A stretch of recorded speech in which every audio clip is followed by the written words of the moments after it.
Hello everyone, welcome to commerce talkies network. इस video में हम समझने वाले हैं हमारा कॉन्सेप्ट बेसिस ऑफ अकाउंटिंग का। तो बेसिस ऑफ अकाउंटिंग में थियरी भी कवर करेंगे और साथ में ही हम दो न्यूमेरिकल क्वेश्चंस भी करने वाले हैं। छोटा सा टॉपिक है, आई गेस 15-20 मिनट्स में आपका ये कंप्लीट हो जाएगा। और अगर कोई भी डाउट अगर आपको होता है, कहीं कुछ पॉइंट आपको समझ नहीं आता है, सो प्लीज़ आप मुझे कॉमेंट सेक्शन में बता सकते हैं। ठीक है, सबसे पहले हमें करना पड़ेगा पेन का colour change because this colour is not visible. और फिर हम डिस्कस करते हैं बेसिस ऑफ अकाउंटिंग। तो बेसिस ऑफ अकाउंटिंग में क्या है, हमारे दो बेसिस आता है major. First is cash basis and then accrual basis. ये होता क्या है वो समझते हैं। देखो, कैश बेसिस ये कहता है कि जब भी आपको अमाउंट रिसीव होती है, आप तभी उसको कैश इनफ्लो ट्रीट करोगे, तभी आप उस अमाउंट को प्लस करोगे। डजंट मैटर कि वो आपकी इनकम करंट ईयर से रिलेटेड है या फिर वो आपकी इनकम प्रीवियस ईयर से रिलेटेड है। आपको अगर कैश रिसीव हो रहा है, आपको अगर अमाउंट रिसीव हो रही है, तो वो आपके लिए कैश इनफ्लो ट्रीट किया जाएगा, वो आपके लिए आपकी इनकम ट्रीट की जाएगी। ठीक है, हम उसको कैश रिसीव्ड ट्रीट करेंगे। अब देखो, मैंने वर्ड यूज किया inflow, it means cash is coming into the business, so that is cash inflow. ठीक है, डजेंट मैटर कि वो आपकी करंट ईयर की इनकम है, आपकी प्रीवियस ईयर की इनकम है, कैसी भी है, या आपको एडवांस में मिली है नेक्स्ट ईयर की इनकम, आपको करंट ईयर में मिली है, कोई फर्क नहीं पड़ता। आपको अमाउंट रिसीव होती है तो आप इसमें total money received, total amount received mention करोगे। ठीक है, एंड जो भी आप एक्सपेंसेस पे करते हो वो आपके लिए क्या ट्रीट होगा, वो आपके लिए कैश आउटफ्लो ट्रीट होगा। डजेंट मैटर कि वो आपका एक्सपेंस करंट ईयर का है, आपका वो एक्सपेंस लास्ट ईयर का है, या फिर आपका वो एक्सपेंस प्रीपेड है। तो आप इसमें टोटल एक्सपेंसेस पेड, वो आपका कैश आउटफ्लो ट्रीट होगा। ठीक है, तो इसका मतलब क्या, total amount received minus total amount paid अगर आप करते हो तो आपको पता चल जाएगा कि आपका नेट प्रॉफिट है या फिर नेट लॉस है। इसमें हम ये बताना मुश्किल हो जाएगा कि सिर्फ करंट ईयर का प्रॉफिट कितना है और करंट ईयर का लॉस कितना है, बिकॉज आप उसमें प्रीवियस ईयर की इनकम भी ऐड कर रहे हो, आप उसमें नेक्स्ट ईयर की इनकम भी ऐड कर रहे हो, आप उसमें से करंट ईयर के एक्सपेंसेस के साथ साथ लास्ट ईयर के एक्सपेंसेस और प्रीपेड एक्सपेंसेस भी आप सब्ट्रैक्ट कर रहे हो। So what does that mean, that mean कि आपको टोटल अमाउंट रिसीव्ड देखना है एंड टोटल एक्सपेंसेस पेड, कि आपने टोटल कितने एक्सपेंसेस पे किए हैं वो आपको देखना है। तो आपका जो डिफरेंस होगा that will be your profit. ये कहता है हमारा कैश बेसिस ऑफ अकाउंटिंग। अब देखो, अब एक क्वेश्चन करते हैं इसके अकॉर्डिंग, फिर आपको अच्छे से क्लियर हो जाएगा। Mohan had sales of 90,000, cash sales of 90,000 and credit sales of 60. His expenses for the year is 70, but out of which 30,000 is still to be paid. तो फर्स्ट ऑफ ऑल हम क्वेश्चन की language समझते हैं और question में हमें calculate क्या करना है वो हमें बताना है। हमें बताना है मोहन की इनकम कितनी है for this financial year according to the cash basis of accounting. अब देखो, कैश बेसिस ऑफ अकाउंटिंग हमारा क्या कहता है कि आपको क्या देखना है, आपको देखना है टोटल अमाउंट रिसीव्ड, और टोटल अमाउंट रिसीव्ड में से आप टोटल एक्सपेंसेस पेड ये आप सब्ट्रैक्ट करोगे। ठीक है, तो टोटल अमाउंट रिसीव, चलो देखते हैं। आपकी कैश सेल्स मतलब कि 90,000 का मनी आपको रिसीव हुआ है, तो आप ये 90,000 यहाँ पे लिखोगे। क्रेडिट सेल्स, तो देखो क्रेडिट सेल्स मतलब कि आपने उधार में किसी को गुड्स सेल किए 60,000 के, तो उसके बदले में अभी आपको कैश रिसीव नहीं हुआ है। सो ये 60,000 आप कैश बेसिस के अकॉर्डिंग टोटल अमाउंट रिसीव में नहीं लिखोगे, right. His expenses for the year, इस ईयर के एक्सपेंसेस 70,000 है, बट उनमें से 30,000 हमारे अभी तक आउटस्टैंडिंग है, अभी हमने पे नहीं किए हैं 30,000। So what does that mean कि 70 में से 30 आपने पे नहीं किया, सो दैट मीन्स कि 40,000 you have paid. So total expenses आपने पे कितना किया, 40,000। तो आपकी इनकम कितनी हो जाएगी according to the cash basis, that is 50,000 for this financial year. बस कैश बेसिस में ये लॉजिक आपको लगाना है कि actual amount received and the actual expenses paid, doesn't matter कि वो आपकी इनकम प्रीवियस ईयर की है, नेक्स्ट ईयर की है, करंट ईयर की है, तो उसमें वो तीनों टाइप की इनकम को इंक्लूड करेगा। ठीक है। Total expenses paid, it means आपके अगर वो करंट ईयर के एक्सपेंस है, नेक्स्ट ईयर के एक्सपेंस है, प्रीवियस ईयर के एक्सपेंस है, आपने अगर अब पे किए हैं तो आप उनको सब्ट्रैक्ट करोगे। सो टोटल एक्सपेंसेस जितने भी आप पे कर रहे हो वो आप टोटल माइनस कर लोगे। सो अमाउंट जो रिसीव हुई, अमाउंट जो पे किया, difference will be your income. ठीक है, क्लियर। अब एक क्वेश्चन और देखते हैं कैश बेसिस के अकॉर्डिंग। देखो, during the financial year Vijay a consultant received 4 lakh rupees. देखो यहाँ पे रिसीव वर्ड नहीं है, अर्नड वर्ड है कि उसने 4 लाख अर्न किए during this financial year, but उसको रिसीव कितना हुआ है 3,50,000। तो हमारा सिंपल सा फॉर्मूला क्या कहता है, फॉर्मूला हमारा कहता है टोटल अमाउंट रिसीव्ड। तो उसने अर्न किए 4 लाख, बट अभी एक्चुअल में रिसीव कितना हुआ है 350, तो उसके पास मनी कितनी आई है 350। ठीक है, minus he incurred an expense of 170 out of which 40,000 are still outstanding। इसने कहा कि उसके इस फाइनेंशियल ईयर के एक्सपेंसेस 140 हैं, बट इस 170 है, 40,000 आउटस्टैंडिंग है, मतलब कि 40,000 की पेमेंट अभी विजय ने नहीं की है। So what does that mean कि विजय ने पेमेंट कितनी की है एक्चुअली एक्सपेंसेस की 130 वो ऑलरेडी पे कर चुका है। तो हमारा फॉर्मूला क्या कहता है, total amount received minus total expenses paid, ये हम करते हैं। तो एक्सपेंसेस में हमारा कितना आया 130, अभी उसने एक्सपेंसेस पे किए हैं। He also received consultancy fee relating to the previous year. So उसको अमाउंट रिसीव हुई है प्रीवियस ईयर की, कोई बात नहीं, बट कैश में रिसीव हुई है ना, तो कैश में रिसीव हुई है तो हम टोटल अमाउंट रिसीव में क्या करेंगे, प्लस करेंगे। And 20,000 paid expenses of last year, कोई बात नहीं है, एक्सपेंसेस हैं तो बेसिकली लास्ट ईयर के, बट उसने पे अभी किया है, तो पे अभी किया है तो उसके एक्सपेंसेस में से हम मेंशन करेंगे कि भाई ये अब उसके 20,000 ये एक्सपेंस पे किए लास्ट ईयर के और 130 करंट ईयर के। तो अब उसको अमाउंट रिसीव कितनी हुई 395 उसको अमाउंट रिसीव हुई, और उसने पेमेंट कितना किया 150 टोटल। सो आपका डिफरेंस जो बचेगा 245, हम दिखाएंगे कि according to the cash basis of accounting उसकी जो इनकम है that is 2,45,000 for this financial year. ठीक है, क्लियर हुआ आपको। तो ये टोटल अमाउंट रिसीव्ड का टोटल कर लो, कहाँ कहाँ से पैसे उसको रिसीव हुए हैं और कहाँ कहाँ पे उसने पे किए हैं। तो अमाउंट रिसीव्ड में से अमाउंट पेड आप माइनस करोगे तो डिफरेंस विल बी इनकम। अब हम कैश बेसिस देखते हैं। देखो, it is not acceptable in business as it does not reveal the required information।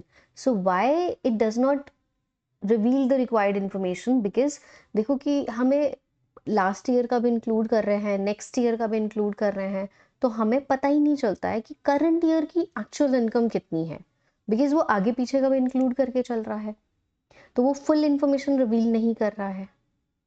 Less reliable है, वाई, बिकॉज की करेक्ट प्रॉफिट और करेक्ट लॉस का हमें पता नहीं चल पा रहा है, और ना ही हमें अपनी एक्चुअल करेक्ट एसेट्स और लाइबिलिटीज का पता चल पा रहा है।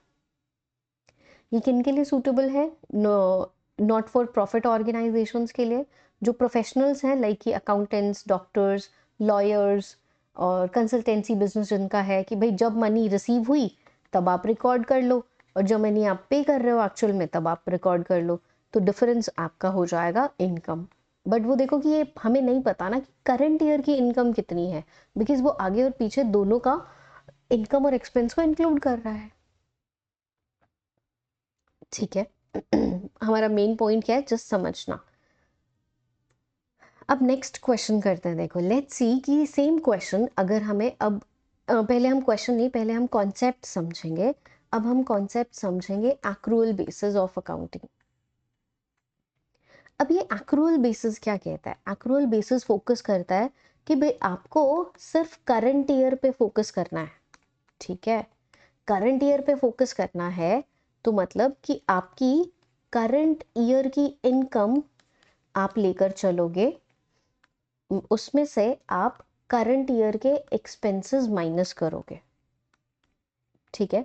देखो, करंट ईयर की इनकम मतलब आपने जितनी अर्न की है वो भी, मतलब जैसे कि मान लो कि किसी पर्सन ने अर्न की है इनकम 4 लाख, बट उसको रिसीव हुई है 350, तो हम जो टोटल अमाउंट अर्न है वो हम लिखेंगे कि इस ईयर की हमारी जो इनकम है दैट इज 4 लाख।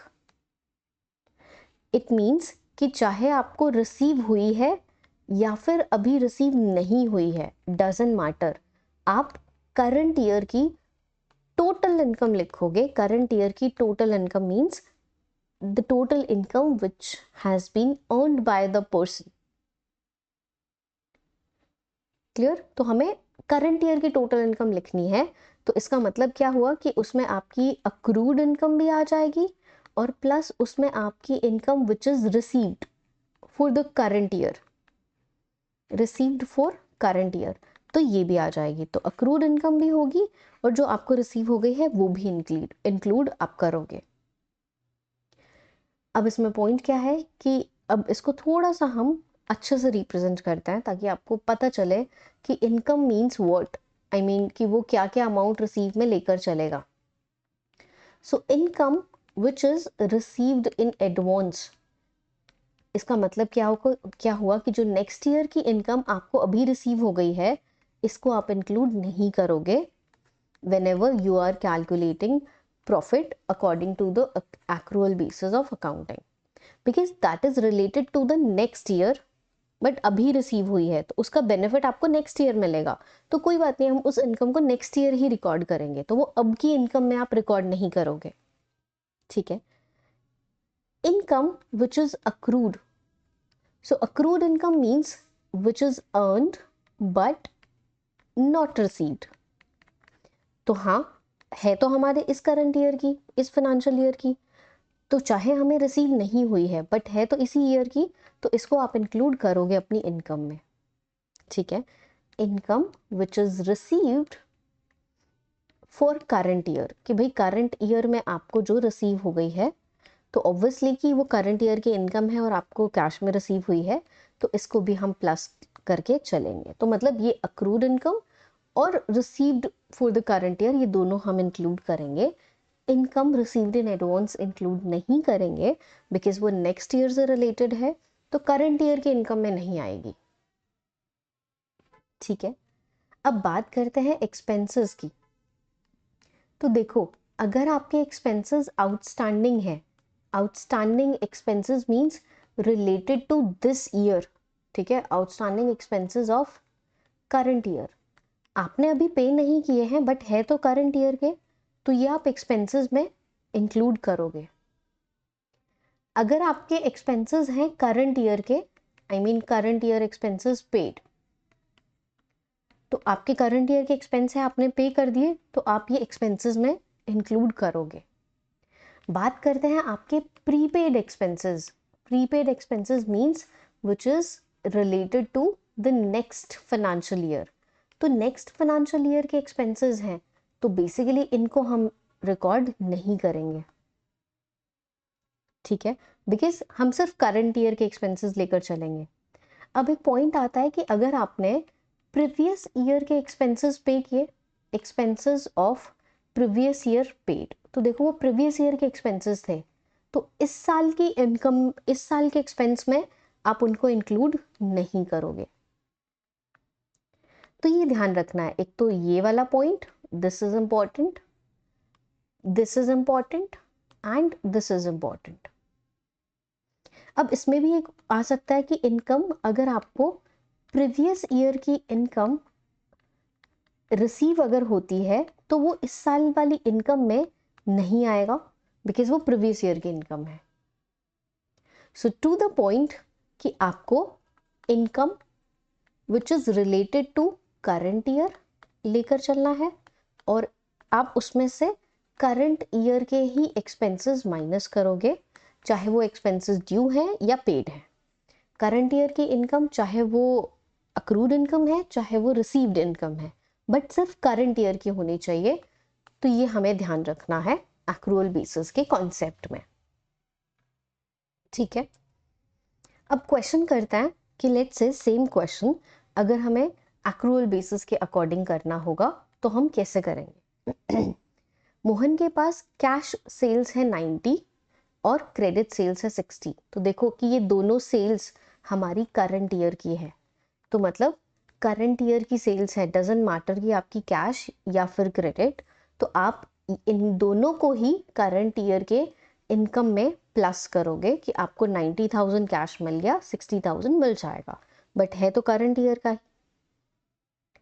इसमें से आप जब एक्सपेंसेस माइनस करोगे, his expenses for the year, it means इस साल के एक्सपेंसेस 70 है एंड आउट ऑफ 70 30 अभी पे नहीं किए हैं, बट है तो हमारे टोटल एक्सपेंसेस 70 ही, तो हम ये टोटल एक्सपेंस लेकर चलेंगे 70। सो करंट ईयर की इनकम एंड ये करंट ईयर के एक्सपेंसेस, अब आप 150 माइनस 70 करोगे तो 80,000 इज द नेट। हम बोल सकते हैं कि 80,000 उसको प्रॉफिट मिलेगा इस फाइनेंशियल ईयर में 2021 में। अब नेक्स्ट क्वेश्चन करते हैं एक्रूअल बेसिस से एंड लेट्स सी हम कैसे करेंगे इसको। अब देखो, during the financial year earn कितना किया मनी, टोटल 4 लाख, उसमें से मिला है 350। What does that mean, 50,000 is accrued income. तो हम अपना अक्रूड इनकम लेकर चलते हैं एक्रूअल बेसिस में, मतलब कि हम टोटल इनकम कितना कंसिडर करेंगे, 4 लाख, कि हमने टोटल अर्न जो किया है दैट इज 4 लाख। एक्सपेंसेस कितने हैं फॉर द ईयर इज 170। तो देखो इस ईयर के एक्सपेंसेस 170 है, तो आप इस ईयर के टोटल एक्सपेंसेस 170 माइनस करोगे, डजंट मैटर कि आउटस्टैंडिंग है या आपने एक्चुअल पे किए हैं। He also received consultancy fee relating to previous year। तो देखो प्रीवियस ईयर की फीस अभी रिसीव हुई है, तो बेसिकली वो अब इस साल की इनकम में ऐड नहीं होगा। ठीक है, एंड उसने 20,000 एक्सपेंसेस पे किए लास्ट ईयर के, तो देखो वो एक्सपेंसेस लास्ट ईयर के थे, आप अभी पे कर रहे हो, तो वो इस साल के नहीं है एक्सपेंसेस, तो आप इसको भी इंक्लूड नहीं करोगे। So what does that mean कि हमारा 2,30,000 आ जाएगा income for this financial year according to accrual basis। I hope कि सेंस आपको समझ में आई है कैसे कैसे हमें करना है। आप अपनी बुक से भी 2-3 क्वेश्चंस, आपके इलस्ट्रेशंस और 2-3 क्वेश्चंस एक्सरसाइज में मिलेंगे, वो आप सॉल्व करो। अगर कोई क्वेश्चन नहीं आता है समझ में तो आप लेकर आओ ऑफलाइन क्लास में, या फिर आप मुझे कमेंट करके बताओ, definitely I will revert and definitely मैं वो कॉन्सेप्ट आपको फिर से समझा दूंगी। अब बात करते हैं इसकी थियरी की, acceptability. So accrual basis is more acceptable in the business because वो करेक्ट इनकम रिवील करता है, आपके करेक्ट इनकम और करेक्ट एक्सपेंसेस रिवील करता है, प्रॉपरली एसेट्स और लाइबिलिटीज कितनी है related to the current year, like आपने एक्चुअल में कितना बाय किया, सेल किया, अभी फिलहाल आपकी बुक्स में कितनी है, तो वो करंट और एक्यूरेट डेटा रिप्रेजेंट करेगा। It is more reliable. Why it is more reliable, because ये कैश और क्रेडिट ट्रांजैक्शन दोनों को लेकर चलता है, तो आपका वो करेक्ट प्रॉफिट और लॉस दिखाएगा। बिजनेसेस के लिए सूटेबल है बिकॉज इसमें जो इन्फॉर्मेशन है, इन्फॉर्मेशन कॉम्प्लेक्स इन्फॉर्मेशन आपकी रहेगी, and mostly businesses accrual basis he follow करते हैं।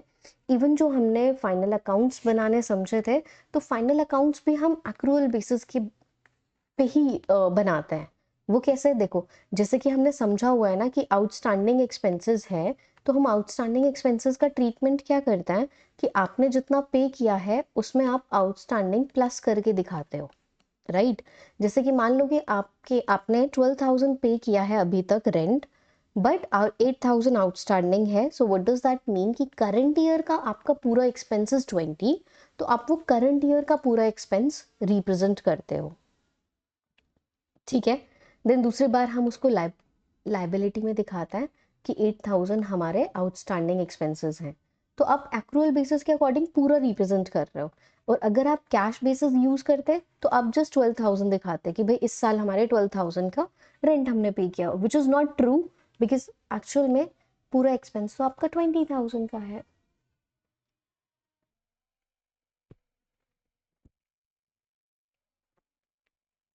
कैश बेसिस में हम सिर्फ तभी लिखते हैं जब हमें एक्चुअल कैश रिसीव होता है, एक्चुअल कैश हम पे कर रहे हैं। डजेंट मैटर कि आपका वो इनकम प्रीवियस ईयर का है या नेक्स्ट, या वह आपका एक्सपेंस प्रीवियस ईयर के हैं या नेक्स्ट ईयर के हैं, उसमें आप सब इंक्लूड करते हो, बट ट्रांजैक्शन कैश में होनी चाहिए। ठीक है गाइस, अब आई होप कि आप सबको ये टॉपिक क्लियर हो गया है कि कैश बेसिस और एक्रूअल बेसिस में क्या मेजर डिफरेंस है एंड किस तरीके से हम न्यूमेरिकल क्वेश्चंस करते हैं। आपके बोर्ड में 2 या बोर्ड में नहीं, आपके एग्जाम में 2 या 3 मार्क्स का ये क्वेश्चन आ जाता है न्यूमेरिकल कई बार, और या फिर थियोरी में डिफरेंस में पूछ सकते हैं, या ऐसे भी पूछ सकते हैं कि you need to explain the cash basis of accountancy and 2 marks का क्वेश्चन होगा। तो आपको ये क्लियर होना चाहिए। ठीक है, so thank you so much for watching this video.